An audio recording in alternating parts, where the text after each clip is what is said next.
السلام علیکم، میں ہوں آپ کی میزبان رمائزہ اظہر اور آپ دیکھ رہے ہیں بیو ٹی وی۔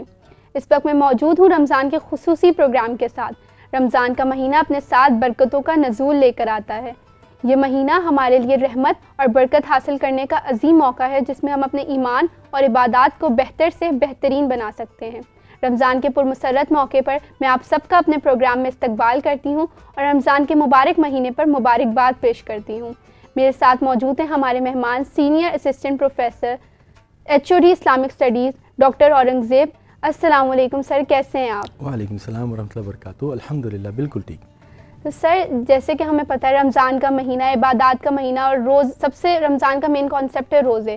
تو روزہ ایک عبادت ہے، لیکن اسلام میں عبادت کا تصور کیا ہے؟ دیکھیں، اسلام، ایمان، اس کا تعلق ظاہر اور باطن دونوں چیزوں سے ہے۔ تو اللہ تعالیٰ کی طرف سے جو احکامات ہوتے ہیں ان میں یہ دونوں ہی چیزیں ملحوظ رکھنی پڑتی ہیں۔ عبادت کا ایک وہ فیکٹر ہے جو میٹریلسٹک ہے، جس کو ہم دیکھ سکتے ہیں، اور دوسرا وہ چیز ہے جس کا تعلق نیت سے ہوتا ہے۔ تو اسلام میں بنیادی طور پر عبادت کا تصور یہ ہے کہ to submit yourself towards اللہ، کہ اپنے آپ کو اللہ تعالیٰ کے حضور پیش کر دینا، کہ میں آپ کے احکامات کے آگے سرنڈر کرتا ہوں اپنے آپ کو۔ اب مالی ہو زکوٰۃ کی صورت میں، جانی ہو جہاد حج کی صورت میں یا روزے کی صورت میں، اور اسی طرح سفری ہو جیسا کہ حج میں کرتے ہیں، جہاد میں کرتے ہیں، چاہے مالی ہو، جانی ہو، سفری ہو، ہر قسم کے معاملے میں اپنے آپ کو اللہ کے حضور سبمٹ کر دینے کا نام یہ عبادت ہے۔ روزے کا اسلام میں کیا تصور ہے کہ روزہ میں ہمیں کیا کیا کرنا چاہیے؟ پہلی بات نیت کی ہے کہ ہم اللہ تعالیٰ کے حضور اپنے آپ کو سبمٹ کر رہے ہیں، کہ آپ کا حکم ہے کہ نہیں کھانا پینا، تو صرف ٹو سیکنگ یور پلیجر، صرف آپ کی رضا کے لیے آپ کی بات مان رہے ہیں۔ یہ میں اس لیے عرض کر رہا ہوں کہ عام طور پر لوگ کہتے ہیں یار ویسے تو روزہ نہیں رکھتا لیکن ویٹ بہت بڑھ گیا ہے، اب میں روزہ رکھوں گا تو ویٹ میرا کچھ کم ہوگا، تو یہ نیت درست نہیں ہے۔ اصل یہ ہونا چاہیے کہ میرے رب کا حکم آیا اور میں اس کو فلفل کرنے کے لیے تیار ہوں، چاہے میرا ویٹ بڑھتا ہے یا گھٹتا ہے، اس کی طرف میں نہیں دیکھ رہا، صرف اللہ کی رضا کے لیے۔ دوسری بات، محمد صلی اللہ علیہ وسلم فرماتے ہیں کہ یہ جو روزہ ہے یہ غمخواری کا درس دیتا ہے۔ غمخواری مطلب ایمپیتھی، دوسروں کے درد کو محسوس کرنا، کہ دنیا بھر میں کئی ایسے لوگ ہوں گے جو بھوکے ہوں گے۔ اب اگر کوئی بندہ اس کے شدت بھوک کو خود فیل کرے تو اس کے دل میں احساس ہمدردی بیدار ہوتا ہے اور وہ کوشش کرتا ہے کہ کسی طرح اس کی تکلیف دور کرے۔ اس وقت بڑا مسئلہ یہی ہے کہ لوگوں کے لیے جو ہم چیریٹی کرتے ہیں، کچھ خیرات دیتے ہیں نا، تو ہمیں احساس نہیں ہوتا کہ اس کی ان کو کتنی ضرورت ہے۔ اگر ہم خود مبتلا ہوں بھوک اور پیاس کی تکلیف میں، تب ہمیں احساس ہوتا ہے کہ اگرچہ میں 10 روپے دے رہا ہوں لیکن اس 10 روپے کا ایفیکٹ کیا ہوگا، کتنی تکلیف لوگوں کی دور ہوگی۔ تو روزہ غمخواری کا درس دیتا ہے، ہمدردی کا درس دیتا ہے۔ رمضان کی یا روزے کی مخصوص عبادات کیا ہیں؟ نماز وغیرہ تو ہیں جو ہم نے روزے کے علاوہ بھی پڑھنی ہے، مگر اس کی مخصوص عبادات کیا ہیں؟ رسول اللہ صلی اللہ علیہ وسلم کے فرمان کے مطابق دیکھیں، روزہ اٹسیلف، روزہ رکھنا یہ رمضان کے ساتھ خاص ہے۔ آلدو کہ ہم پورے سال میں نفلی روزے رکھ سکتے ہیں، قضائی رکھ سکتے ہیں، لیکن فرض جو روزے ہیں وہ فقط رمضان ہی کے روزے ہیں۔ دوسری بات، رمضان کے مہینے میں حدیث میں وارد ہے کہ آپ علیہ السلام نے فرمایا ایک اور زائد عبادت ہے جسے ہم تراویح کے نام سے جانتے ہیں۔ ویسے رسول اللہ صلی اللہ علیہ وسلم نے کثرت سے نوافل پڑھی، شب بیداری بھی فرمائی، قیام اللیل بھی فرمایا، تو وہی تہجد، قیام اللیل، ان سب کو ملا کر یہ گویا کہ تراویح کی ترتیب ہو گئی۔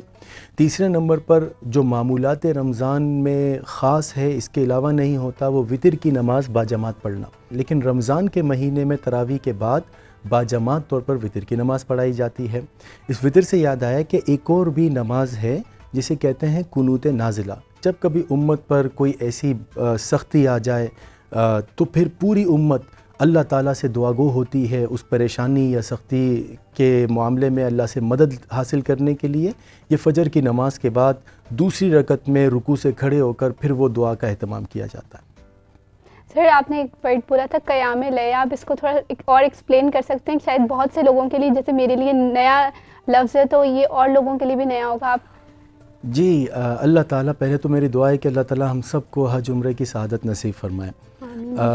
قیام اللیل کا لفظی ترجمہ تو یہ کہ رات کو کھڑا ہونا، ٹھیک ہے، قیام اللیل رات کو کھڑا ہونا۔